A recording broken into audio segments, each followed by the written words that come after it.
آپ کے علم میں ہے کہ آج میں وفات مسیح کے موضوع پر گفتگو کروں گا۔ اس کے پس منظر کے ضمن میں چند باتیں آپ کو بتانا چاہتا ہوں۔ نمبر ایک تو یہ کہ جتنے بھی فتنے اٹھے ہیں امت میں اور جو اب بھی اٹھ رہے ہیں وہ سلسلہ ختم ہونے والا تو نہیں ہے۔ ثلاثون دجالون کذابون چلتا رہے گا قیامت تک۔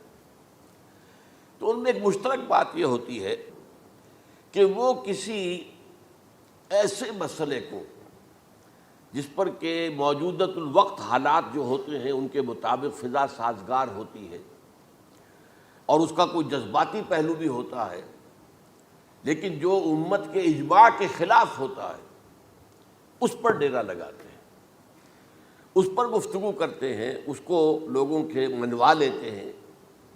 اس کا نتیجہ کیا ہوتا ہے کہ چونکہ وہ چیز مجمع علیہ ہوتی ہے، امت کا اجماع ہے 1400 برس سے، اب اگر اس شے کو انہوں نے غلط ثابت کر دیا اپنے ذوم میں اور عام لوگوں سے کہ جو صاحب علم نہیں ہے، کہ جو نہیں سمجھ سکتے بات کو، اسے منوا لیا، اس کا مطلب ہے کہ اب اس شخص کے معتقد ہو گئے اور اسلاف سے منحرف ہو گئے کہ یہ تو بے وقوف سے سب لوگ، یہ سارے ہمارے علماء، یہ سارے محدثین، یہ سارے مفسرین، یہ سب بے وقوف تھے، یہ بات بھی نہیں کر سکے۔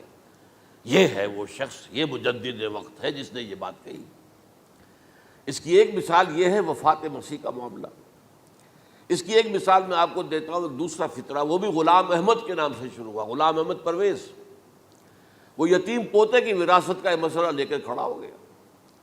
جیسے یہ غلام احمد قادیانی وفات مسیح کا کیسے ہو سکتا ہے کہ ہمارے نبی جو ہے وہ تو فوت ہو کر زیر زمین دفن ہو گئے اور یہ عیسیٰ جو ہے یہ آسمان پر اٹھا لیے، کیسے ممکن ہے؟ اب ظاہر بات ہے عام آدمی جو ہے مسلمان جس کی حضور سے محبت ہے، حضور کی دل میں تعظیم ہے، عظمت ہے، عقیدت ہے، وہ اس جال میں پھنس جائے گا۔ پھر وہ اپنے دلائل کے ساتھ اس کو جو ہے وہ، اور چونکہ ماحول بھی جو میں سب عرض کروں گا کہ اس کے موافق ہو جاتا ہے اس وقت۔ غلام احمد پرویز نے کیا کہ یتیم پوتے کا مسئلہ، اب یہ اجماع ہے، اگر کسی شخص کا کوئی بیٹا اس کی زندگی میں فوت ہو جائے تو اس کا وراثت میں حصہ نہیں ہوتا، وراثت ہوتی ہے انہی میں جو اس کی موت کے وقت موجود ہو، بیٹے ہوں بیٹیاں ہوں۔ اب اگر جو فوت شدہ بیٹا ہے اس کے کوئی یتیم بچے ہیں تو اب اس میں بڑی ایک جو ہے دلیل، اور دیکھیے جی یتیم بچے بیچارے وہ محروم ہو گئے، یتیم بچوں کا تو زیادہ حق ہونا چاہیے۔ تو یہ تو اب قانون جو ہے اگر یہ اس پر اجماع ہے تو پھر وہی بات کہ یہ سب بے وقوف لوگ تھے اور یہ تو بڑے سخت دل اور سنگ دل لوگ تھے جنہوں نے یہ بات گھڑ رکھی ہے۔ یہ میں نے آپ کو دو مثالیں دے دی۔ اب ظاہر بات ہے کہ جو اسلام کا قانون میراث ہے، قانون وراثت ہے، اس کے کچھ بنیادیں ہیں، اس کے کچھ اصول ہیں، ان اصولوں پر وہ کھڑا ہے اور اس کے مطابق جو فیصلہ ہے وہ ہے۔ تو بہرحال یہ میں نے آپ کو مثال دی ہے کہ کسی ایسے مسئلے کو لے کر اس پر ڈیرا لگا لینا، مورچہ بنا لینا، اس سے اپنی عقیدت پیدا کر لینا، اسلاف سے برگشتہ کر دینا کہ یہ کوئی لوگ سمجھدار نہیں تھے، یہ بے وقوف لوگ تھے، جاہل لوگ تھے۔ اچھا، اب اسی پس منظر میں سمجھیے کہ 19ویں صدی کے اواخر میں کیا صورتحال ہندوستان میں ہو گئی تھی۔ انگریز آ گیا تھا اور 1857 کے بعد اس کی براہ راست حکومت قائم ہو گئی تھی۔ اس سے پہلے 1757 سے 1857 تک جو بھی حکومت تھی ایک تو پورے ہندوستان پر نہیں تھی، لیکن یہ کہ جو بھی تھی وہ ایسٹ انڈیا کمپنی کی تھی، تاج برطانیہ کی نہیں تھی۔ 1857 کے بعد حکومت قائم ہو گئی۔ اب ظاہر بات ہے کہ جب انگریزوں نے فتح کیا ہمیں تو ہم پر رعب طاری ہوا کہ نہیں۔ پھر جو زندہ قومیں ہوتی ہیں ان میں کچھ اچھے اوصاف ہوتے ہیں، ان کے اندر فرض شناسی ہے، ان میں دیانت داری ہے۔ انگریز ڈپٹی کمشنر تھا، 9 بجے کا وقت ہے تو ٹھیک 9 بجے دفتر میں موجود ہوگا۔ ہمارے لوگ جو آ رہے ہیں لیٹ آرام سے، لیکن یہ ہے کہ ان کی یہ چیزیں جو ہوتی تھی، پھر بات اگر کی ہے تو اس کو پورا کیا ہے، تو اس حوالے سے ان کا رعب ہوتا ہے۔ اسی طور پر اس زمانے میں ایک صورت یہ پیدا ہو گئی کہ نیوٹن کی فزکس آ گئی، اور معلوم ہوا کہ یہ تو گویا کہ آسمان کی وحی سے بھی زیادہ معتبر ہے۔ سائنس سے جو بات ثابت ہو جائے بس وہ حق ہے، اور جو ثابت نہ ہو سکے وہ ایسے ہی ہیں، وہ تو گویا کہ اوہام ہیں، ان کی کوئی حیثیت نہیں۔ اب اس ضمن میں کیا ہوا، اس وقت جو ہے سر سید احمد خان ایک شخصیت ابھری، انہوں نے جب دیکھا کہ اسلام کی بہت سی چیزیں جو ہیں وہ سائنٹیفک جو انداز فکر ہے اس میں فٹ نہیں بیٹھتی. یہ فرشتے کس بلا کا نام ہے؟ سائنس تو نہیں بتاتی ہمیں. لہذا انہوں نے کہا فرشتہ کوئی نہیں ہے. یہ فورسز آف دی نیچر کو فرشتہ کہہ دیا گیا. یہ جن کیا بلا ہوتے؟ کوئی جن ون نہیں ہے. وہ تو سائنس کی اس میں تو نہیں آتے، دکھائی نہیں دیتے، کوئی جن نہیں. یہ تو جو مشتعل مزاج کے لوگ ہوتے ہیں انسان، ان کو جن کہہ دیا گیا کہ وہ آگ سے پیدا ہوئے. جیسے ہم کہہ دیتے ہیں فلاں شخص غصے میں آگ بگولا ہو گیا، تو آگ تھوڑی ہو جاتا. یہ تو استعارہ ہے. اس طرح یہ جو معجزات ہیں یہ کوئی شے نہیں، ان کی بھی فزیکل توجیحات. یہ حضرت موسیٰ جب پار ہوئے اپنی قوم کو لے کر سمندر کے، تو یہ کوئی معجزہ نہیں تھا. یہ کوئی حضرت موسیٰ کی ضرب کی وجہ سے پھٹا نہیں تھا سمندر، بلکہ وہ تو مد و جزر کا معاملہ تھا. جس وقت سمندر اترا ہوا تھا، جزر میں تھا، تو موسیٰ اپنی قوم کو لے کر گزر گئے. جب فرعون آیا اپنے لشکر کے ساتھ تو سمندر مد پر آ گیا، چڑھایا، لہذا وہ ہلاک ہوئے. تو معجزات کا انکار، ان تمام کے اندر ایسی فضا پیدا ہو گئی تھی کہ جو عقلی اور سائنٹیفک، عقلی سے آگے بڑھ کر، ایک تو عقلی ہوتا منطقی، ایک ہے عقلی سائنٹیفک، کہ اس کے حوالے سے جو چیز اسلام کی فٹ نہیں بیٹھی. جیسے کہ آپ کہتے ہیں round peg in a square hole اور square peg in a round hole. اب اسکوئر پیگ ہے، راؤنڈ ہول ہے، تو آپ کو اس کے کونے تراشنے پڑیں گے تب وہ اس ہول میں جائے گا. لہذا انہوں نے وہ کونے تراشے. اسی کے طرز پر پھر چلے ہیں جو آپ کو معلوم ہے علامہ مشرقی. انہوں نے بھی جب شروع کیا اپنا دھندا تو ان کے پہلے کتابچے کیا تھے؟ مولوی کا غلط مذہب نمبر 1، مولوی کا غلط مذہب نمبر 2، مولوی کا غلط مذہب نمبر 3. چھوٹے چھوٹے کتابچے شائع کر رہے ہیں. مولویوں سے علماء سے برگشتہ کر دیا. اب معلوم ہوا کہ یہ شخص ہے مجدد وقت، یہ مولویوں شولویوں کے پاس تو کچھ نہیں ہے. اسی کا معاملہ پھر وہ انکار حدیث کی شکل میں آیا، جن میں کہ ایک بڑی شخصیت جو ہے وہ غلام احمد کی، غلام احمد پرویز. کیونکہ اللہ تعالیٰ نے اسے صلاحیت دی تھی، اچھا انشا پرداز تھا، لکھنا اچھا آتا تھا، بولتا بھی اچھا تھا. تو ظاہر بات ہے فتنہ وہی شخص پیدا کر سکتا ہے جو باصلاحیت ہو. جس میں کوئی صلاحیت نہیں وہ کیا فتنہ پیدا کرے گا؟ وہ نہ دنیا میں کوئی ترقی کرے گا، نہ دین میں کرے گا، نہ فتنہ انگیزی کر سکے گا. وہ تو جیسا بھی ہے معاملہ عام معمول جو ہے لوگوں کا، جیسی بھیڑ چال چل رہی ویسے چل جائے گا. تو اس فضا میں اصل میں غلام احمد پرویز نے جو ڈیرا لگایا وہ وفات مسیح پر تھا. یہ سب غلط ہے. یہ کہ مسیح زندہ آسمان پر اٹھا لیے گئے، کیسے ممکن ہے؟ ممکن ہے یہ کوئی الہونی بات ہے؟ سائنس اس کو مان سکتی ہے؟ وہ تو اصل میں ٹھیک ہے. ان کا کہنا کیا ہے کہ مسیح کو سولی تو چڑھایا گیا تھا لیکن وہ اس پر مرا نہیں، فوت نہیں ہوا، موت واقع نہیں ہوئی. پھر جب اس کو اتار لیا گیا تو وہ زخمی تھا، مجروح تھا، لیکن تھا زندہ. پھر اس کو غار میں رکھ دیا گیا. پھر اس کے جو معتقدین تھے انہوں نے اس کی مرہم پٹی کی، اس کا علاج کیا. پھر وہ ٹھیک ٹھاک ہو کر پھر وہ وہاں سے چلا گیا، وہاں چھوڑ گیا اپنے اس شہر کو، یروشلم کو، اور اس ملک کو، فلسطین کو.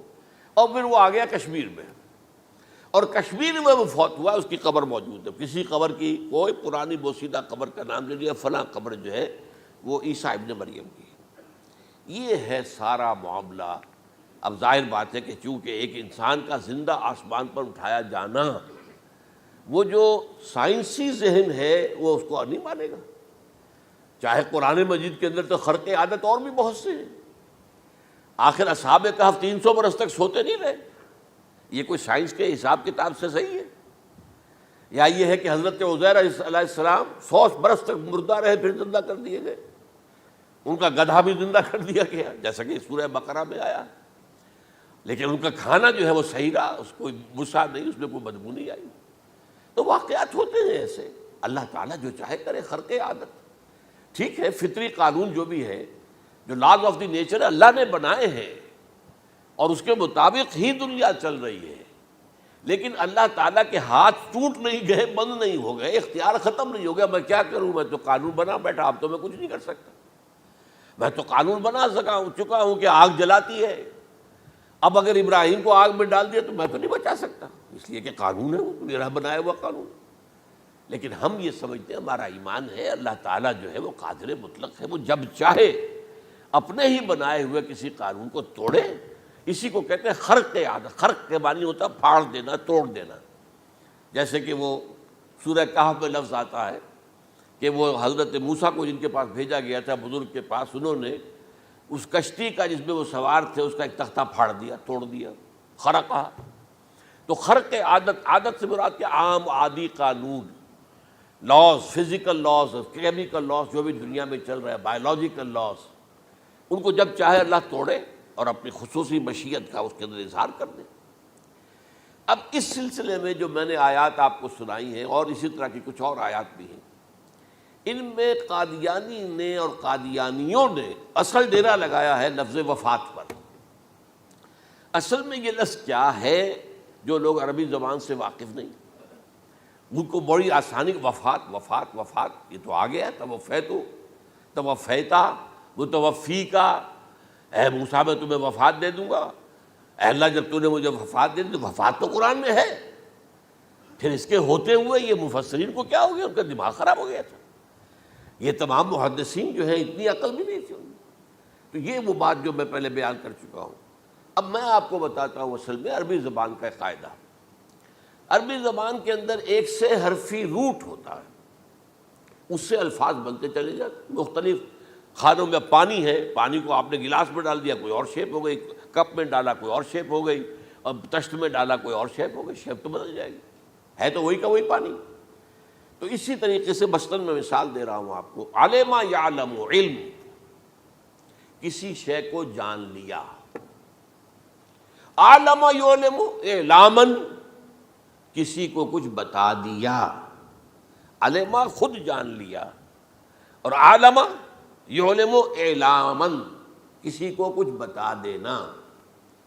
علم یعلم تعلیماً، کسی کو کوئی بات بڑی اچھی طرح ذہن نشین کرانا، بار بار دہرانا، سمجھا دینا، یہ تعلیم ہو گئی.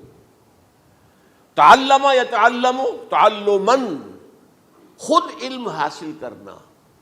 اب علم یعلم سے عالم بنا، اور علم یعلم سے معلم بنا، اور تعلم یتعلم سے خود علم حاصل کرنا، اس سے متعلم بنا. متعلم جو کہ علم حاصل کر رہا ہے. اسی طرح استعلام، علم حاصل کرنا، کسی چیز کے بارے میں جسے ہندی میں کہتے جانکاری حاصل کر لینا، اویئرنیس حاصل کر لینا. اب وہی لفظ ہے علم. اب کہیں آپ اس کے مادے کو دکھا کر اور اس کے معنی میں الٹ پھیر کریں گے تو جو شخص عربی زبان سے واقف نہیں وہ تو نہیں جانے گا اس کو. اسی طرح کی مثال ہے وفا. وفا یفی، وقا یقی، وفا یفی. اوفا یوفی ایفاءً، وفا یوفی توفیتاً، توفا یتوفا تعفن، اور استیفا. یہ اسی طریقے سے میں نے مثال آپ کو دے دی. وفا یفی کے مادے سے اس مصدر سے کوئی لفظ قرآن میں نہیں آیا، لیکن اردو میں آپ کو معلوم ہے نا، بڑا پیارا مصرع ہے. وہ وعدہ ہی کیا جو وفا ہو گیا. بھئی وعدہ وفا کرو، وعدہ پورا کرو. اس کے معنی ہے پورا کر دینا، کسی کو کوئی چیز پوری دے دینا. اور اس کے بعد اوفا یوفی، اس کے معنی بھی وہی ہے، بھرپور. اس سے بنے گا اوفو بعہدی اوف بعہدکم. یہ جو سورہ بقرہ کے 5ویں رکوع میں آیا ہے، یہودیوں تم میرے عہد کو پورا کرو تو میں تمہارے عہد کو پورا کروں گا. تم میرے عہد کو پورا کرو. میں نے تم سے عہد لیا تھا کہ جو رسول نبی امی آئیں گے، نبی رسول امی، اس کو تمہیں ماننا ہے، اس کا ساتھ دینا ہے. اوفو بعہدی، اب اس عہد کو پورا کرو. اوف بعہدکم، تو میں تمہارے ساتھ برکات خیرات جیسی پہلے رہی ہیں ابھی باقی رکھوں گا. وفا یوفی، پورے اہتمام سے پورا کر دینا، کسی کو دے دینا چیز پورے اہتمام کے ساتھ. جیسے علم یعلم، پورے اہتمام کے ساتھ درجہ بدرجہ ایک بات ذہن نشین کرنا. یوفی، اس کا جیسے وَإِبْرَاهِيمَ الَّذِي وَفَّى، ذرا اس ابراہیم کا تذکرہ کرو جس نے سارے تقاضے جو اللہ کے تھے پورے کر دیے، بھرپور. جو امتحان آیا اس میں وہ ثابت قدم نکلے. توفا یا توفا، یہ آیا کسی شے کو پورا پورا لے لینا. اب ایک ہے پورا پورا دے دینا، ایک ہے پورا پورا لے لینا، ایک ہے کسی کو علم دینا، علم یعلم تعلیما، کسی کو پورا دینا، وفا یوفی توفیتاً، کسی سے علم حاصل کرنا، تعلم یتعلم تعلما، کسی سے پورا پورا لے لینا ہے، توفا یتوفی، اور اسی طرح استیفاء، کسی سے پورا لے لینا۔ یہ لفظ آیا ہے ویل للمطففین الذین اذا اکتالوا علی الناس یستوفون واذا کالوہم ووزنوہم یخسرون۔ ہلاکت و بربادی ہے ان ڈنڈی مارنے والوں کے لیے جو جب تول کر لیتے ہیں تو پورا لیتے ہیں، اور جب دیتے ہیں تو اس میں کمی کر دیتے ہیں، ڈنڈی مار جاتے ہیں۔ الا یظن اولئک انہم مبعوثون، کیا انہیں یاد نہیں رہا ہے کہ یہ دوبارہ اٹھائے جائیں گے، اللہ کے سامنے کھڑے ہوں گے، حساب ہوگا پورا پورا پیسے پیسے کا۔ تو یہ میں نے آپ کو اس گردان سے بتا دیا کہ ایک ہی لفظ جو ہے وہ کتنے معنی دے رہا ہے۔ مادہ ایک ہے، وفا یوفی پورا کر دینا، اوفا یوفی پورا کر دینا، لیکن توفا یتوفی پورا لے لینا، استیفاء پورا لینا، اذا اکتالوا علی الناس یستوفون واذا کالوہم ووزنوہم یخسرون۔ اب دیکھیے اس میں قرآن مجید جو ہے اس کے ضمن میں سب سے جو فیصلہ کن آیت ہے وہ سورہ زمر کی ہے، اور یہ جو میں نے پچھلی مرتبہ بھی آپ سے کہا تھا، لا یاتیہ الباطل من بین یدیہ ولا من خلفہ، قرآن پر باطل حملہ آور ہو ہی نہیں سکتا، نہ سامنے سے نہ پیچھے سے۔ اب دیکھیے یہ ساری آیتیں جن میں حضرت مسیح کا ذکر ہے اور وفات کا لفظ جو ہے مختلف صورتوں میں استعمال ہوا ہے، اس میں سورہ زمر جو کہ مکی صورت ہے اس میں ہے وہ کانٹے دار آیت جس سے مسئلہ حل ہوتا ہے۔ وہ کیا ہے؟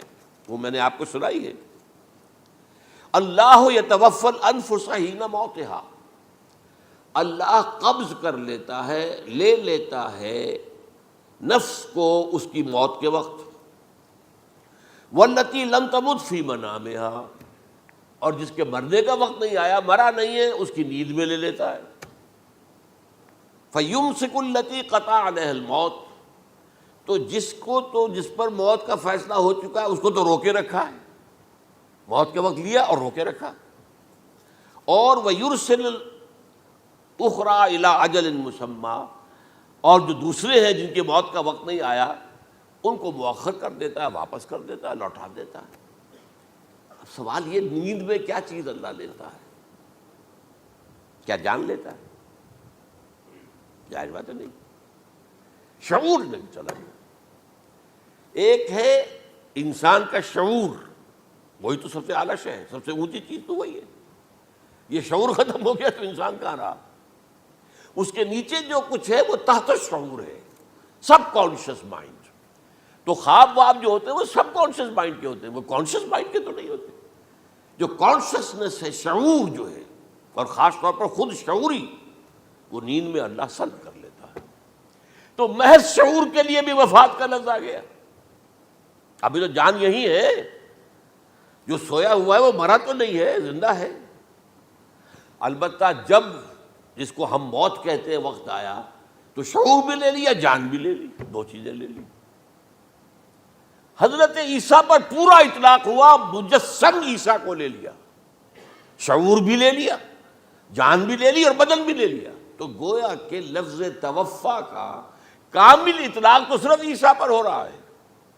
ہم جب مرتے ہیں تو ہمارا جسم تو یہی رہتا ہے، وہ تو گیا قبر میں، پورا قبض نہیں کیا اس نے، پوری شے کو اپنے قبضے میں نہیں لیا، جسم تو یہی ہے۔ لیکن یہ کہ موت کے اندر ظاہر بات ہے کہ جان گئی، اور جان ہی اصل چیز ہے۔ جب جان نکل گئی تو یہ کیا ہے؟ یہ تو یوں سمجھیے کہ اب ایسی چیزیں جلدی سے قبر میں دبا دو ورنہ یہ سڑے گی، گل جائے گی، اور قبر میں بھی کیا ہوگا؟ کیڑے ویڑے کھائیں گے، ختم کریں گے، اللہ ماشاءاللہ جس کو اللہ چاہے۔ انبیاء کرام اور شہداء کی جسموں کو اللہ تعالیٰ نے محفوظ رکھا ہوا ہے، واللہ عالم۔ تو اس اعتبار سے تو اب توفا، اللہ یتوفی الانفس حین موتہا، اب لفظ کا لفظ دیکھیے، یہ قرآن مجید میں نہ معلوم کتنے معنی میں آیا۔ ایک تو پورا وجود کسی کا یہ نفس ہے، میرا نفس، نفسی نفسی نفسی، کیا ہوگا جب قیامت کے دن ہم بول رہے ہوں گے؟ اور جو اللہ کے لیے بھی لفظ آ گیا نفس، نفس کے معنی ہم جب بولتے ہیں عام طور پہ تو وہ تو برے سنس میں بولتے ہیں، بھائی یہ نفسانی تقاضے ہیں، ان کو ذرا دبا کے رکھو، لیکن یہ نفس یحذرکم اللہ نفسہ، اللہ تمہیں ڈراتا ہے اپنے آپ سے، یعنی اللہ اپنی ذات سے ڈراتا ہے کہ وہ جہاں رؤوف اور رحیم ہے وہاں پر وہ عذاب دینے والا بھی ہے، انتقام بھی لیتا ہے، شدید العقاب بھی ہے۔ تو یہ بھی ہو گیا نفس۔ پھر نفس جو ہے ہم اس کو بھی کہہ دیتے ہیں، جو کہ نفس کی ایک کیفیت ہے خاص، نفس لوامہ، نفس امارہ، نفس مطمئنہ، یا ایتھا النفس المطمئنہ ارجعی الی ربک راضیۃ مرضیہ۔ تو یہاں پر کیا ہے؟ نفس سے مراد پہلا جو ٹکڑا ہے، اللہ یتوفی الانفس حین موتہا، شعور جو ہے اس پر لفظ نفس کا اطلاق ہوا، اور جب موت ہوتی ہے تو شعور کے ساتھ جان بھی اس کے اندر شامل، وہ نفس کا اطلاق ہو گیا اس پر بھی۔ اور اصل میں لفظ توفا جو ہے اس کا حقیقی مفہوم اگر پورا ہوا ہے اس معنی میں کہ پورا کا پورا لے لینا، تو وہ تو صرف حضرت مسیح علیہ السلام کے بارے میں ہے۔ شعور جمع جان جمع جسم، وہ سب کے سب اللہ تعالیٰ نے لے لی۔ تو یہ اصل میں اس آیت کے اوپر جو ان لوگوں نے زور لگایا ہے، اس میں اس اعتبار سے کہ یہ لفظ وفات جو ہے اس کے اوپر جو ہے عام طور پر وفات کے معنی ہے موت ہے، حالانکہ قرآن مجید میں موت کا لفظ بھی تو آیا ہے نا، ان موتہا واللتی لم تمت، یہ سارے الفاظ موت کا لفظ بھی تو آتا ہے نا، لیکن یہ کہ وفات کا لفظ بھی ہے، کوئی شک نہیں ہے، حضور کی وفات ہو گئی، فلاں کی وفات ہو گئی، یہ بھی ہے، لیکن یہ اس کا ایک استعمال ہے۔ وفا یفی، اوفا یوفی، وفا یوفی، توفا یتوفی، استیفا یستعفی، یہ سارے الفاظ اسی سے وفا کے لفظ سے بن رہے ہیں۔ اب یہ کہ اس کے ضمن میں عقلی بات آپ کے سامنے رکھنا چاہتا ہوں، یہ تو میں نے آپ کے سامنے اس لفظ کے حوالے سے، کیونکہ سارا ڈیرا اس لفظ پر ہے ان کا۔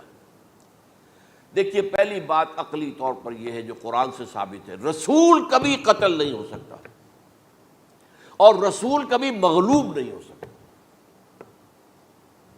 اس میں فرق ہے نبی اور رسول کا، نبی قتل ہو سکتا ہے، رسول قتل نہیں ہو سکتا۔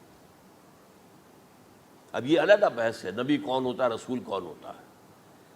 اس میں جو اجماع ہے تمام امت کا وہ کیا ہے کہ رسول خاص ہے، نبی عام ہے۔ نبی بہت آئے ہیں، 1.25 لاکھ آئے ہیں بعض روایات کی روح سے، رسول بہت تھوڑے 313 آئے ہیں۔ قرآن مجید میں یوں سمجھیے کہ 20 کے قریب تو انبیاء کا ذکر ہے، اور 5-7 ہیں جو رسول ہیں۔ حضرت نوح رسول ہیں، آدم تو رسول نہیں تھے، نبی تو تھے۔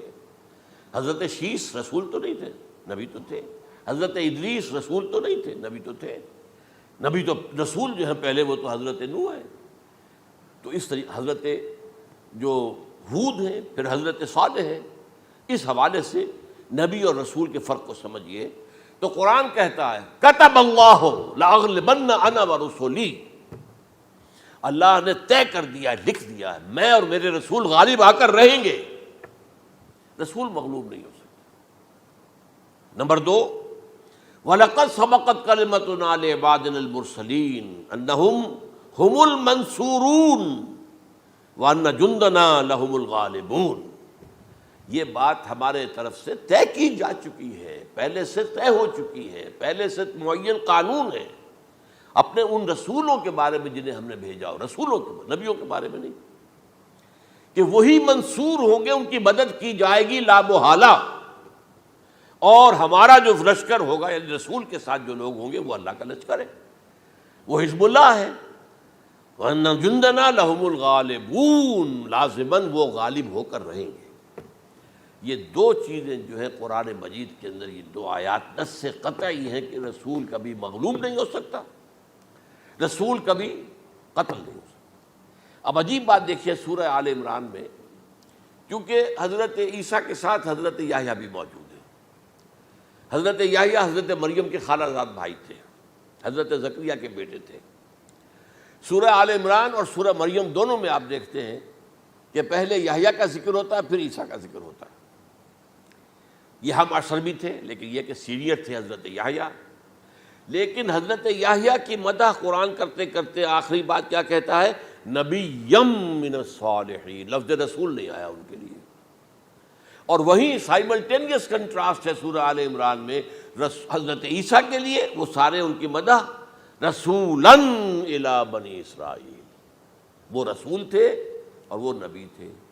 نبی قتل ہو گئے، ایک آبرو باختہ لڑکی کی فرمائش پر قتل کر دیا، ایک ڈانسر، اس پر بادشاہ اس وقت جو تھا، وہ بادشاہ کیا تھا، وہ ایسے بادشاہ ہوتے تھے اس زمانے میں جیسے ہمارے ہاں بھاولپور کے جو ہے نواب ہے، بادشاہ تو انگریز تھا، حکومت تو اس کی تھی، لیکن ایک اٹانومی سی دے رکھی تھی۔ راجے جو ہیں، راجہ صاحب ہیں، مہاراجہ ہیں، یہ راجے مہاراجے اور نواب جو ہوتے تھے یہ ایک اٹانومی تھی، باقی یہ کہ اصل میں تو بادشاہ جو ہے تو انگریز کی تھی۔ تو اسی طرح کی ایک اٹانومی جو ہے حکومت وہاں اس وقت تھی اصل میں رومیوں کی، اس کا گورنر وہاں موجود تھا پائلیٹس پونٹس، لیکن یہ کہ انہوں نے یہودیوں کو ایک مذہبی اٹانومی دے رکھی تھی۔ چنانچہ ہیڈرن ان کا ادارہ تھا، دارالقضاء، جہاں چوٹی کے ان کے فقہاء اور لیڈر جو تھے، ربائی، وہ بیٹھتے تھے اور فیصلے کرتے تھے۔ کسی مذہبی معاملے میں جو فیصلہ وہ کر دیتے تھے، یہ ان میں معاہدہ تھا، وہ فیصلہ جو ہے وہ پھر ایگزیکیوٹ کیا جائے گا، وہ فیصلہ آخری ہوگا ان کا۔ وہ خود تو سزا نہیں دے سکتے، سزا تو گورنر دے گا، لیکن یہ کہ اگر ہیڈرن جو ہے ان کا جو وہ ہے ادارہ ٹاپ کا، وہ اگر سزا دے دے، سلا دے، تو گورنر کو وہ سزا دینی پڑے گی، یہ ان کا طے تھا معاملہ۔ تو اس نے حضرت مسیح علیہ السلام کو مرتد قرار دیا، جو ہیڈرن ان کا سب سے اونچا ادارہ تھا۔ اس اعتبار سے ان کو جو ہے، لیکن جیسا کہ میں بتا رہا تھا کہ حضرت عیسیٰ رسول تھے، وہ قتل نہیں ہو سکتے تھے، مغلوب نہیں ہو سکتے تھے، لیکن حضرت یحییٰ نبی تھے، ان کو وہی جو اس وقت کا جو یہودیوں میں سے جو بادشاہ تھا نام کا، جو ہیروڈ اینٹیپاس، یوں سمجھیے کہ اس نے کچھ بہت حرام کاری کی ہوئی تھی، شاید اپنے بھائی کی کسی بیوہ کو، وہ مجھے ایگزیکٹلی یاد نہیں ہے، بغیر اس کے کہ وہ عدت مدت پوری ہو پھر نکاح ہو، اسے اپنے گھر میں ڈالا ہوا تھا، اور اس کی جو لڑکی تھی اس کے اوپر بھی عشق آ گیا تھا، آپ کو دل آ گیا تھا، شادی بھی کرنا چاہتا تھا اس سے، اور اس کا ڈانس تھا، اس پر کہا مانگو کیا مانگتی ہو۔ تو اس نے کہا، اس لیے کہ حضرت یحییٰ جو ہے تنقید کرتے تھے بہت کہ یہ تم کیا حرام کام کر رہے ہو، تم نے جس طریقے سے جس عورت کو گھر میں ڈالا ہوا ہے، تم گناہ کر رہے ہو، تم شریعت کے خلاف کام کر رہے ہو۔ اس کو کہا تھا یو ڈاٹر آف سن، اس لڑکی کو کہا تھا تم جو کہ گناہ کی بیٹی ہو، اور وہ ناراض تھے، اور وہ ملکہ بھی جو تھی اس وقت تھی، اور یہ اس کی بیٹی بھی بہت ناراض تھے۔ تو انہوں نے کہا، مجھے وعدہ لے لیا کہ دیکھو جو کہہ رہے ہیں، جو مانگوں گی مانگنا پڑے گا، ہاں مانگوں گا، مجھے یحییٰ کا سر چاہیے۔ ایک دفعہ تو وہ کانپ گیا، اسے اندیشہ تھا کہ اگر یحییٰ کو میں نے قتل کر دیا تو یہودیوں کے اندر ہو سکتا بغاوت ہو جائے، لیکن پھر اس نے پھر تانا دیا، تم کیسے بادشاہ ہو، اپنا وعدہ پورا نہیں کرتے۔ پھر انہوں نے کہا ٹھیک ہے، حکم دیا، اور وہ جیل میں تھے پہلے سے ہی، وہاں گیا اور جو ہے ان کا سر قلم کیا، لا کے پیش کر دیا۔ تو نبی جو ہیں جن کی بڑی مدح ہوئی ہے سورہ مریم کے اندر، جب آپ پڑھیں گے تو ان کی شان جو ہے، لیکن نبی تھے، صرف رسول نہیں تھے۔ اور حضرت عیسیٰ رسول تھے، رسول قتل نہیں ہو سکتا، نبی قتل ہو سکتا۔ تو یہ قاعدہ جو ہے وہ بھی قرآن نے اس سائملٹینیس کنٹراسٹ کے حوالے سے سورہ آل عمران میں حضرت یحییٰ اور حضرت عیسیٰ کا تقابل کر کے بتا دیا۔ تو ایک تو بات یہ ہے کہ اس اعتبار سے میں جو آپ کو آیت سنا چکا ہوں، یہ جو جرائم جو ہے سورہ نساء کے اندر یہودیوں کے اللہ تعالیٰ نے بیان کیے ہیں، ان میں سے یہ بھی ہے وَقَوْلُهُمْ إِنَّا قَتَلْنَا الْمَسِيحَ عِيسَى ابْنَ مریم، اور ان کا یہ کہنا کتنا بڑا جرم ہے جو یہ کہہ رہے ہیں ہم نے عیسیٰ ابن مریم کو قتل کر دیا۔ لیکن یہاں ایک عجیب کیفیت ہے، رسول اللہ کے رسول کو، عام طور پر اس کی کنسٹرکشن کو لوگ سمجھے نہیں ہیں، وہ سمجھتے ہیں انہوں نے خود ہی کہا رسول اللہ، انہوں تو رسول اللہ کہتے تو قتل کیسے کرتے؟ یہ اللہ نے کہا، اچھا ان کا کہنا یہ ہے کہ اللہ کے رسول کو قتل کر دیا۔ وَقَوْلُهُمْ إِنَّا قَتَلْنَا الْمَسِيحَ عِيسَى ابْنَ مریم رسول اللہ، ان کا یہ کہنا کہ ہم نے عیسیٰ ابن مریم کو، مسیح کو قتل کر دیا، وہ اللہ کے رسول کو۔ وَمَا قَتَلُوهُ وَمَا صَلَبُوهُ، انہوں نے نہ اسے قتل کیا، نہ سولی پہ چڑھایا، ولیکن شبہ لہم، بس مشابہت پیدا کر دی گئی ان کے لیے، شبہ میں ڈال دیا گیا ان کو۔ وَإِنَّ الَّذِينَ اخْتَلَفُوا فِيهِ لَفِي شَكٍّ مِّنْهُ، اور جو لوگ اختلاف کر رہے ہیں ان کے بارے میں وہ بس شکوک میں مبتلا ہیں۔ مَا لَهُم بِهِ مِنْ عِلْمٍ، ان کے پاس کوئی علم نہیں ہے، إِلَّا اتِّبَاعَ الظَّنِّ، صرف گمان کی پیروی کر رہے ہیں۔ وَمَا قَتَلُوهُ يَقِينًا، اور ہرگز قتل نہیں کیا۔ یہ کلیئر سورہ نساء کی آیت نمبر 157 ہے۔ اب یہاں ایک سوال پیدا ہوتا ہے، پھر کون قتل ہوا؟ واقعہ تو ہوا ہے، سولی کا واقعہ ایک ہسٹوریکل واقعہ ہے، پھر کون صلیب پہ چڑھا؟ حضرت عیسیٰ تو صلیب پر نہیں چڑھ سکتے، اس لیے کہ صلیب کی موت کو سمجھا جاتا تھا بہت ذلت کی موت ہے، بہت حقارت کی موت ہے، بہت ملعون موت ہے۔ تو جب عیسیٰ مغلوب نہیں ہو سکتے تو صلیب پہ کیسے چڑھا دیے جائیں گے؟ قتل ہونا تو بعد میں ہوگا نا، پہلے تو آپ صلیب پر لٹکائیں گے اس کو نا، تب وہ جب مرے گا تو کہیں گے قتل بھی ہو گیا، ہم نے قتل کر دیا۔ صلیب کیا ہوتی تھی یہ معلوم ہے آپ کو؟ ایک لمبی لکڑی، ایک جو ہے ٹرانسفرس آ جائے گی اس کے اوپر، اور اس میں سے یہ ہے کہ اس کے دونوں، ایک شخص کے جو ہے دونوں ہاتھ وہ نیل کر دیے جاتے تھے، یہ جو اوپر جو ہے کراس کا جو نشان ہے وہ کیلیں ٹھوک کر لگا دیے گئے، اور پاؤں دونوں جو ہے وہ پیروں کے اندر کیلیں ٹھوک کر وہ اس لمبی لکڑی کے ساتھ جو نیچے سے آ رہی ہے اس میں لگا دیے۔ اب وہ بلیڈنگ ہو رہی ہے، اس کا جو حال ہے پتلا ہو رہا ہے، اس کا رفتہ رفتہ سسک سسک کر مرتا ہے نا، اسی لیے اسے کہتے ہیں بڑی ملعون موت ہے۔ ایک ہے آپ نے پھانسی دی کسی کو، ایک جھولا جھولتا ہے وہ گیا، ختم ہو گیا۔ آج کل تو کیا ہوتا ہے، کرسی پہ بٹھایا، ذرا کرنٹ چھوڑا اور گئے صاحب، کوئی ٹیکا لگایا پتہ ہی نہیں چلا، اور پیٹ ٹیکے کے ساتھ آدمی مر گیا، تو یہ بھی ہوتا ہے۔ لیکن یہ کہ بدترین موت جو ہے صلیب کی موت ہے۔ تو یہ واقعہ تو ہوا ہے صلیب کا، لیکن یہ کہ کون مرا؟ اب دیکھیے عیسائیوں کا کہنا کیا ہے، عیسیٰ صلیب پر چڑھے، وہاں فوت ہو گئے، مر گئے، پھر انہیں نکالا گیا، ایک قبر میں رکھ دیا گیا، لیکن قبر وہ جو تھی اس طرح نہیں تھی زمین میں کھدی ہوئی، بلکہ ایک پہاڑ کے اندر ایک چھوٹا سا کھو تھا، غار سی، وہاں رکھ دیا گیا، لیکن وہاں سے وہ زندہ ہو گئے۔ اگلے دن جب لوگ آئے تو دیکھا وہ قبر تو خالی ہے، عیسیٰ کہاں گئے؟ وہ زندہ ہو کر آسمان پر اٹھا دیے گئے، اور آسمان پر جانے سے پہلے وہ اپنے حواریین سے ملے بھی تھے، کہا میں زندہ ہوں۔ یہ ہے ان کا عقیدہ، اور اس کے بعد یہ بھی عقیدہ ہے کہ دوبارہ آئیں گے، قیامت کے قریب آئیں گے، یہ بھی عقیدہ ہے۔ ہمارا عقیدہ کیا ہے؟ نہ سولی پر چڑھے نہ قتل ہوئے، بلکہ اللہ نے انہیں اٹھا لیا، بل رفعہ اللہ الیہ، اللہ تعالیٰ نے انہیں اٹھا لیا۔ جیسے کہ آتا قرآن میں، یا عیسیٰ انی متوفیک ورافعک الیہ، اے عیسیٰ میں تمہیں قبض کر لوں گا، قبضے میں اپنے لے لوں گا اور اپنی طرف اٹھا لوں گا، رافعک الیہ، یہ قرآن مجید کا قول ہے۔ البتہ یہ ہمارا بھی عقیدہ ہے کہ وہ دوبارہ آئیں گے، وَإِنَّهُ لَعِلْمٌ لِلسَّاعَةِ، وہ قیامت کی ایک عظیم ترین نشانی ہوں گے کہ جب وہ آئیں گے، اور اس کے بعد جو ہے یا جو اینٹی کرائسٹ ہوگا، کہ جو کہ جھوٹا عیسیٰ ہوگا، جھوٹا دعویٰ کرے گا، جسے کہ مسیح الدجال کہا گیا، اس کے ساتھ مقابلہ ہوگا، اسے قتل کریں گے، اور تمام یہودی اس کے بعد قتل ہو جائیں گے، جو بھی اس وقت تک کفر پر قائم رہیں گے۔ اگر ان میں سے کوئی اس وقت حضرت عیسیٰ پر ایمان لے آئے تو وہ شاید بن جائے۔ بہرحال یہ ہے یہود، ان کا جو ہے قادیانیوں کا وہ عقیدہ کیا ہے، سولی پر تو چڑھا، گویا کہ ذلت والی بات تو ہو گئی، مغلوب تو ہو گیا، قرآن کی نفی اس پہلے کیوں، وما صلبوہ وما قتلوہ، تو گویا کہ سولی پر چڑھ گیا تو وہ بدترین جو ہے تکلیف، مصیبت، مشقت وہ ساری تو آ گئی، مغلوبیت تو آ گئی، لیکن یہ کہ اس کے بعد کہتے ہیں مرا نہیں، وہ ابھی وہ سسک ہی رہا تھا کہ اتار دیا گیا۔ اس کے بعد اس کے جو شاگرد تھے، حواری تھے، انہوں نے مرہم پٹیاں کی، پھر وہ ٹھیک ہو کر چلا گیا کہیں اور، ہجرت کر گیا اپنی قوم سے جو ان کے خیال میں کشمیر ہے، اور یہاں آ کر وہ طبی موت مر گیا۔ بات اللہ ختم ہوا معاملہ۔ ہم کیا کہیں، ہم تو صرف یہ کہتے رہے ہیں، 1300 برس تک ہم نے یہ کہا ہے کہ ہمارا ایمان ہے قرآن پر کہ ان پر نہ صلیب دیے گئے نہ قتل ہوئے، انہیں اٹھا لیا۔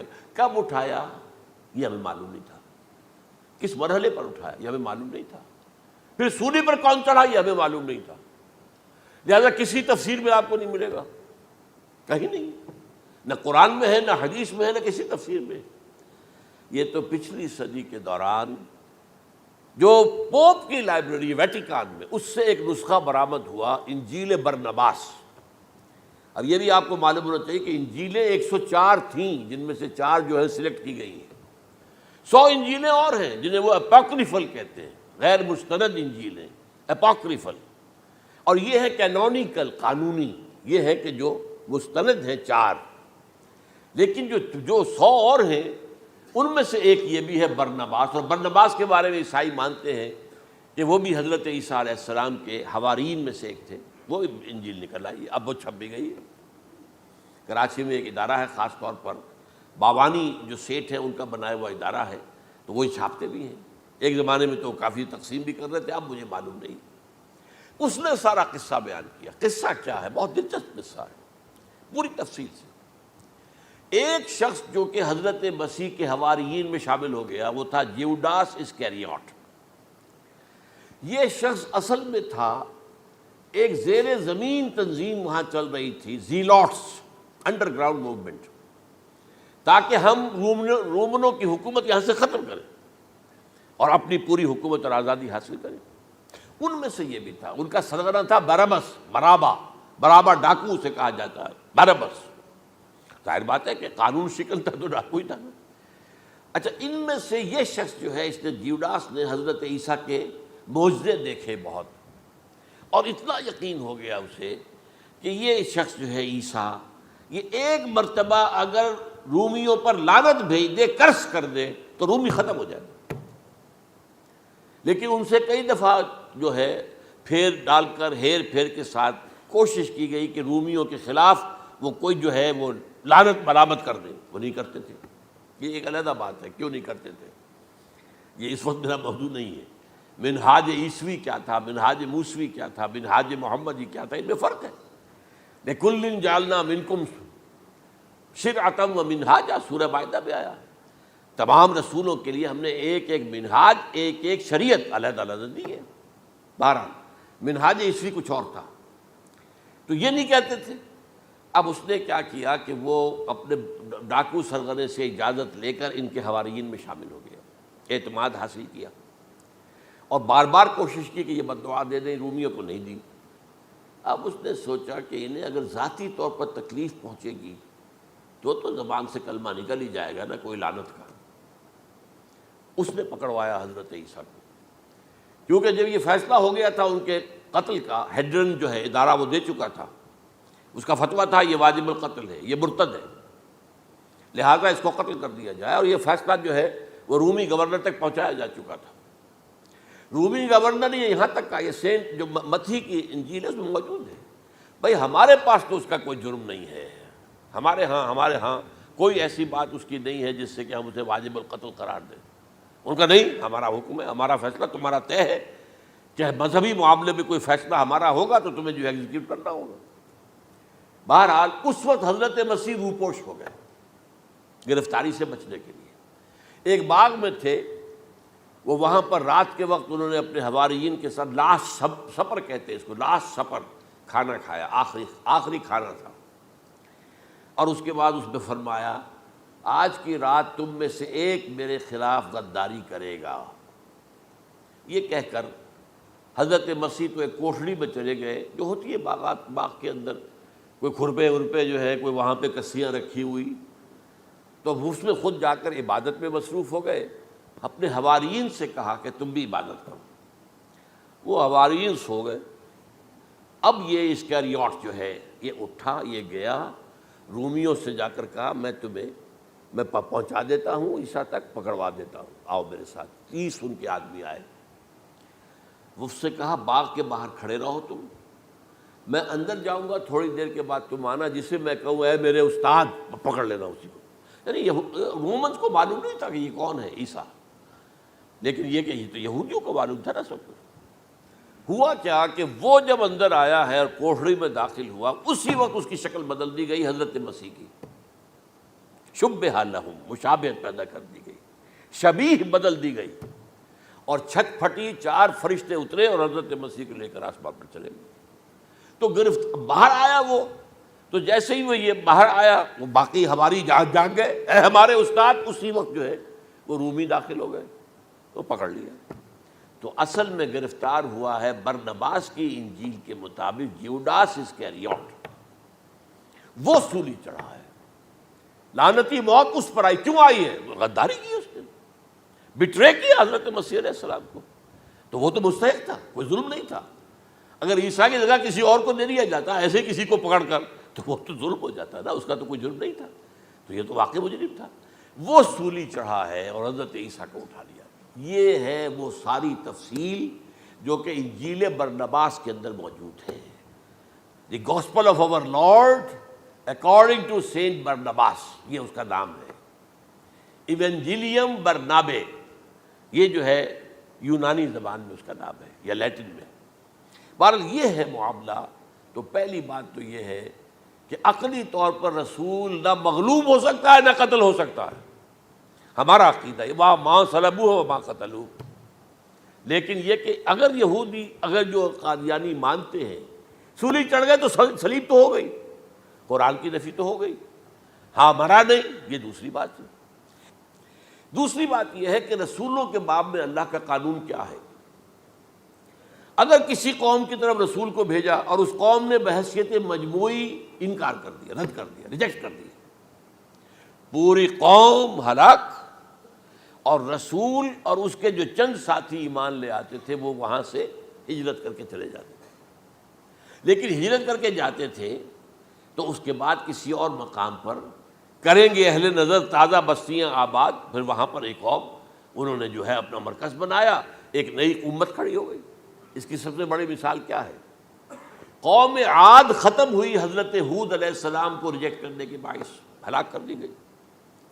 حضرت ہود علیہ السلام اپنے ساتھیوں کو لے کر، یہ قوم عاد تھی عرب کا جزیرہ نما عرب کے جنوبی علاقے کے اندر، جو اب صحرا ہے، بہت بدترین صحرا ہے، الربع الخالی جسے کہتے ہیں، خالی ہے، وہاں کوئی زندگی کے آثار ہے ہی نہیں، نہ کوئی پتیاں ہیں، نہ کوئی گھاس ہے، نہ کوئی انسان ہے، نہ کوئی حیوان، کچھ نہیں۔ الربع الخالی، بدترین صحرا ہے۔ وہ صحرا ایسا ہے کہ اس کے اندر کوئی چیز ٹکتی نہیں ہے، جو چیز اوپر ہوگی وہ دھستی چلی جائے گی، اندر چلی جائے گی۔ ورنہ عام صحرا کے اندر ریت کے اوپر اونٹ بھی چلتا ہے، انسان بھی چلتے ہیں، لیکن اس میں نہیں۔ تو یہاں پر قوم عاد جو ہے آباد تھی، اور اب جو ہے وہ سیٹلائٹ سے دیکھ لیا گیا ہے کہ قوم عاد کا جو بڑا بادشاہ تھا شداد، اس نے جو جنت بنائی تھی وہ موجود ہے زیر زمین، اسی صحرا کے نیچے دفن شدہ موجود ہے، جس کو کہا گیا ہے الم تر کیف فعل ربک بعاد ارم ذات العماد التی لم یخلق مثلها فی البلاد۔ ایسے ایسے ستونوں والا جیسے پہلے دنیا میں بنے ہی نہیں تھے۔ وہ قوم عاد تھی، بڑی زبردست قوم تھی، قوم جبارین، لیکن یہ کہ اس کے بعد ہلاک ہو گئی۔ اب حضرت ہود اپنے مسلمان ساتھیوں کو لے کر نکل گئے، جزیرہ نما عرب کے مغربی کونے میں جا کر، شمال مغربی کونے میں آباد ہو گئے۔ وہاں ایک نئی قوم پیدا ہوئی، سمود۔ اب یہ اسلامی بستی بن گئی، لیکن اس کے اندر بھی پھر بعد میں زوال آیا، پھر وہاں نبی بھی آئے، لیکن اس کے بعد یہ کہ آخری رسول بھیجے گئے حضرت صالح، اور وہ بھی ہلاک ہوئے کیونکہ حضرت صالح کو انہوں نے رد کر دیا۔ تو یہ میں نے مثال دی ہے آپ کو کہ رسول جو ہے وہ وہاں سے اگر ہجرت کرتا ہے تو ہجرت کر کے وہ یہ نہیں جان بچا کے جا کے گمنامی میں کہیں مر گیا، وہ تو جا کر اپنے ساتھیوں کو لے کر جائے گا، اور جا کر جو ہے وہاں پر جو ہے ایک نئی جگہ پر آباد ہوگا، ایک نئی تہذیب ابھرے گی۔ تو یہ تو نہیں ہوا، یہ گمنام ہو کر آ کر کشمیر میں مر گیا تو اس کی کیا حیثیت ہوئی؟ حضرت عیسیٰ علیہ السلام یا تو اگر ہجرت کرتے، یا جب انہیں معلوم ہو گیا تھا کہ میرے قتل کا فتویٰ ہو گیا ہے، تو آپ وہاں سے ہجرت کر سکتے تھے، لیکن اپنے ساتھیوں کو تو لے کر جاتے نا، اپنے حواریین کو لے کر جاتے، اور کہتے ہیں 12 حواریین کے علاوہ اور بھی کوئی 70 کے قریب لوگ تھے جو ان پر ایمان لائے تھے، ان کو لے کر جاتے، کسی جگہ جا کر آباد ہوتے، وہاں ایک نئی جو ہے بستی بنتی، وہاں مسلمانوں کی ایک آبادی ہوتی۔ تو ان میں سے تو کوئی شے بھی نہیں ہوئی، بات ہی ختم ہو گئی۔ لہذا عقلی طور پر بھی یہ بات ثابت نہیں ہو سکتی، خلاف عقل ہے، قرآن کے اصولوں کے خلاف ہے کہ وہ سولی چڑھے ہوں لیکن مرے نہ ہوں، پھر اتر گئے تو مرہم پٹی کر دی۔ اچھا، کیا رومنوں کو اور یہودیوں کو پتہ نہیں چلا کہ مریم پٹی ہو رہی ہے اس کی اور عیسیٰ مرا نہیں ہے؟ اگر ان کے پتہ چل جاتا تو کیا وہ چھوڑ دیتے؟ اب مرہم پٹی کے بغیر تو 12 جو شخص سولی پر لٹکا رہا ہے وہ تو تقریباً مردہ ہی ہوتا ہے نا، وہ چلیے ہو سکتا ہے کہ کوئی ایسا امکان ہو کہ اس کی نبض ابھی چل رہی ہو اور وہ اتار لیا جائے اور مرہم پٹی کر لی جائے تو بچ جائے، لیکن یہ کہ پھر اس کے بعد وہ اگر وہاں سے ہجرت کرتے تو وہاں سے وہ اپنے حواریین کو لے کر جاتے اور کسی نئی جگہ پر جا کر آباد ہوتے۔ ان دونوں اعتبارات سے یہ بات ناقابل قبول ہے، ناقابل یقین ہے۔ لیکن اسی مسئلے کو لے کر انہوں نے، جو جیسا کہ میں نے بتایا تھا، وفات ہو گئی، کیسے ہو سکتا ہے ہمارے نبی جو سید المرسلین ہیں وہ تو زیر زمین دفن ہو گئے اور یہ جو آسمان پر اٹھا لیے گئے، یہ کیسے ہو سکتا؟ بس اس کے اوپر عام لوگ جو ہیں وہ متاثر ہوئے، اور خاص طور پر وہ سائنٹیفک مائنڈ جو بن گیا تھا، تو چونکہ سائنس کے اس خاکے کے اندر وہ بات فٹ نہیں بیٹھتی، لہٰذا ان لوگوں نے اس کو قبول کیا۔ اب یہ کہ یہ جو واحد استثناء ہوا ہے یہ کسی اور کے ساتھ نہیں ہوا۔ ویسے حضرت مسیح کی پوری شخصیت مستثنیٰ ہے، بن باپ کے تو کوئی اور رسول پیدا ہوا ہی نہیں، نہ نبی پیدا ہوا۔ پھر وہ معجزے جو حضرت مسیح کو ملے کسی نبی کو نہیں ملے۔ حضرت صالح کو ایک ہی معجزہ ملا تھا نا ایسا کہ لوگوں نے کہا کہ تم یہ اس چٹان میں سے ابھی ایک گابن اونٹنی برآمد کر کے دکھا دو، وہ دکھا دی گئی، پھر ہلاک کر دیے گئے۔ لیکن جو اور معجزے حضرت مسیح کو دکھائے ہیں وہ بچپن میں بولے ہیں، گود میں تھے یا پگھوڑے میں تھے، بولے ہیں انی عبد اللہ آتانی الکتاب وجعلنی نبیا۔ یہ بات نہ ہوتی تو حضرت مریم کے کیا حشر کرتی قوم کہ تمہاری بغیر شادی کے یہ کہاں سے لے آئی ہو تم، یہ تو ولد الزنا ہے۔ پھر تو یہ سارا معاملہ جو ہے حضرت عیسیٰ بولے ہیں وہاں پہ، خود وہ بچہ بولا ہے۔ اب اس کے بعد بولنے کی لوگوں کے اندر کیا گنجائش تھی؟ زندہ کو مردہ کر دینا، ثم بإذن اللہ، مردہ زندہ ہو گیا۔ اور تخلیق حیات، ایک پرندہ بنانا گارے کا، پھونک مارنا اور اڑتا ہوا پرندہ بن جائے، ایک کوڑی کے جسم پر ہاتھ پھیرنا اور کوڑ ختم، ایک مادرزاد اندھے کی آنکھوں پر ہاتھ پھیرنا اور بینائی آ گئی۔ یہ سارے معجزات، یہ مستثنیٰ شخصیت ہے۔ ان کا یہ استثناء کیوں کیا گیا؟ یہ بڑی تلخ بات ہے، یہ یاد کر لیجیے، کیونکہ یا تو قوم اسی وقت ہلاک کر دی جاتی جیسا کہ ہوا قوم نوح، قوم ہود، قوم عاد، قوم سمود، قوم شعیب، یہ ہوا کہ نہیں ہوا؟ اور صدوم اور عمورہ کی بستیاں جہاں حضرت لوط بھیجے گئے، اور آل فرعون جو ہلاک کیے گئے، یا تو پوری قوم ہلاک کی جاتی؟ نہیں، یہ یوں سمجھیے کہ اس پورے معاملے کو درمیان میں سے ایک وقفہ دے دیا گیا، حضرت عیسیٰ کو اٹھا لیا گیا، اور حضرت عیسیٰ دوبارہ آئیں گے۔ یہ کیوں کیا گیا؟ اب اس میں بڑی تلخ بات آپ سے کہہ رہا ہوں، یہ آپ کے لیے قبول کرنا آسان نہیں، حلق سے نیچے اٹھنے کی مشکل سے۔ اس قوم کو زندہ رکھا گیا ہے جو ملعون اور مغضوب علیہم قوم ہے۔ سب سورہ فاتحہ میں مفسرین لکھتے ہیں ضالین، یہ نصارہ ہیں، اور مغضوب علیہم یہ یہودی ہیں۔ اور قرآن کہتا ہے لعن الذین کفروا من اہل الکتاب علی لسان داؤد وعیسی ابن مریم، لعنت کی گئی ایک ملعون اور مغضوب قوم کے ہاتھوں۔ آخری امت محمد، اور اس کا بھی بہترین حصہ، اس پر عذاب ان کے ہاتھوں آئے گا۔ عربوں پر عذاب یہودیوں کے ہاتھوں، اس لیے ان کو بچایا گیا۔ یہ میں نے کئی دفعہ واقعہ سنایا، مولانا اصلاحی صاحب بتایا کرتے تھے، کیونکہ وہ راجپوت تھے، یو پی کے راجپوت، مشرقی حصے کے، کہ ہمارے ہاں کوئی نوجوان اگر کوئی بڑی گری ہوئی حرکت کرتا تھا تو اس کے سر پر چمار کے ذریعے، چمار کے ہاتھوں جوتا لگوایا جاتا تھا۔ اگر راجپوت کے سر پر راجپوت کا جوتا گرا تو چلو تکلیف تو ہوئی، لیکن یہ کہ راجپوت ہی کا جوتا گرا ہے نا، پڑا ہے، لیکن راجپوت کے سر پر چمار کا جوتا، جس کو آپ انگریزی میں کہتے ہیں to add insult to injury, وہ تکلیف بھی ہے جوتا کھانے کی اور انسلٹ ہے کہ ایک چمار مار رہا ہے۔ یہ امت سب سے خیر امت ہے، کنتم خیر امت اخرجت للناس۔ اس کے لیے عذاب بھی بدترین آئے گا، اور کن پر آئے گا؟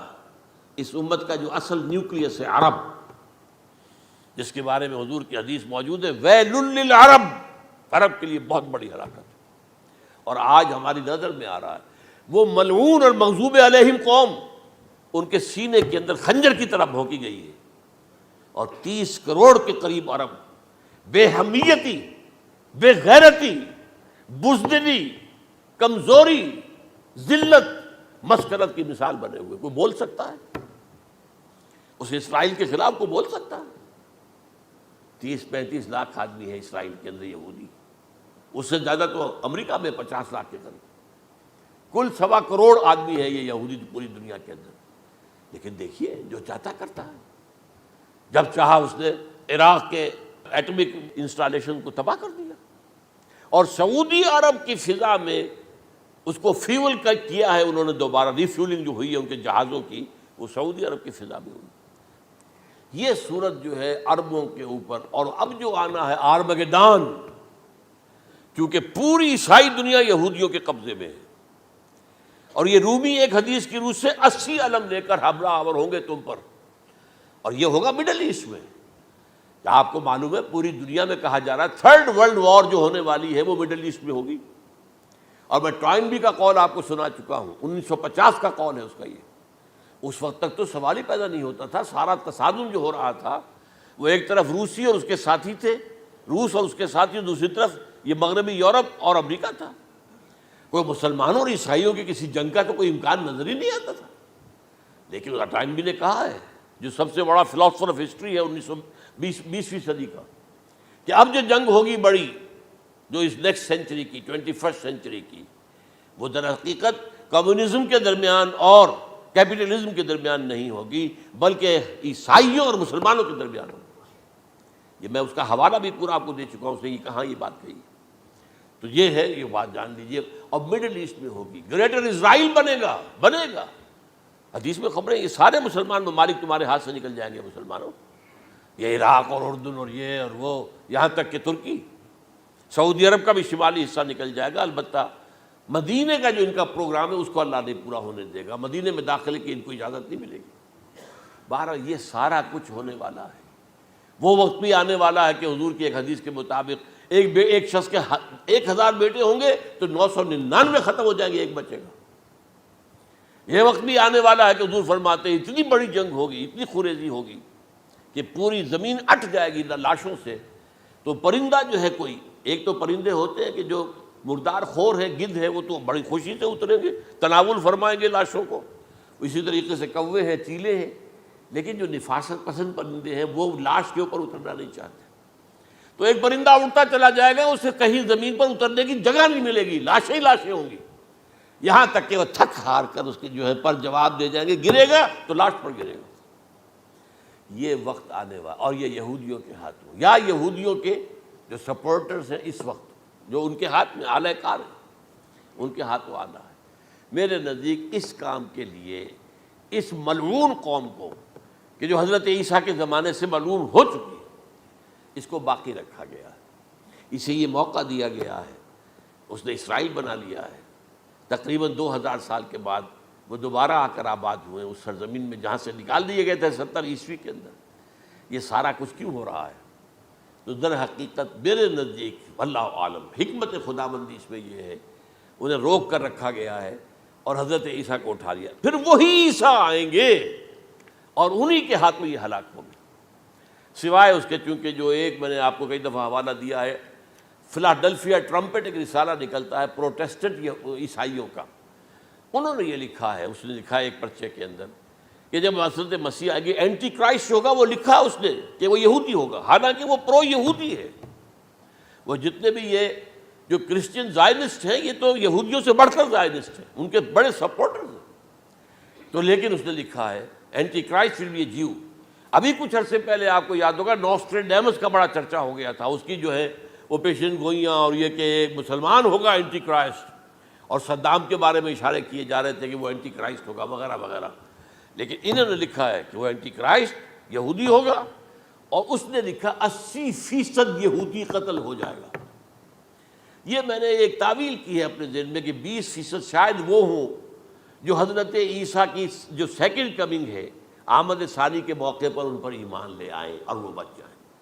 لیکن جو بھی حضرت عیسیٰ کا انکاری ہوگا وہ ختم کر دیا جائے گا، جیسے قوم نوح ختم ہوئی، قوم ہود ختم ہوئی، قوم عاد ختم ہوئی، قوم صالح ختم ہوئی، اسی طریقے سے۔ تو یہ قانون خداوندی پورا ہونا ہے۔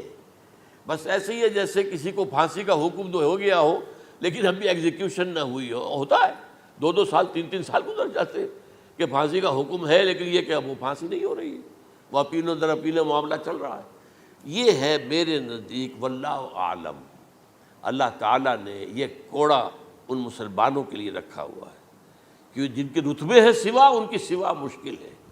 جتنا اونچا مقام اللہ نے دیا عربوں کو، ان میں حضور کو اٹھایا، ان کی زبان میں اپنا آخری کلام نازل کیا، تو ان کی ذمہ داری بھی بہت ہے۔ جن کے رتبے ہیں سوا، ان کی سوا مشکل ہے۔ اقول قولی ھذا واستغفر اللہ لی ولکم ولسائر المسلمین والمسلمات۔ پاسے پاسے چلی جوانی،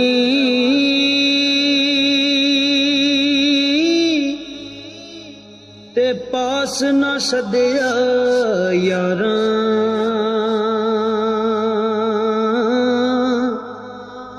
ساتھی کون محمد بخشا،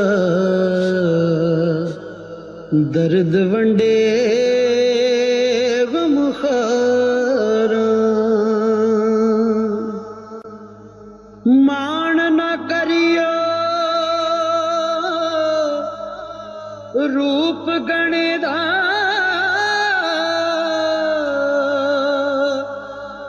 تے وارث کون حسن دا، صدا نہ رہنے شاخاں ہریاں، صدا نہ پھل چمن دا، صدا نہ رہنے شاخاں ہریاں، صدا نہ پھل چمن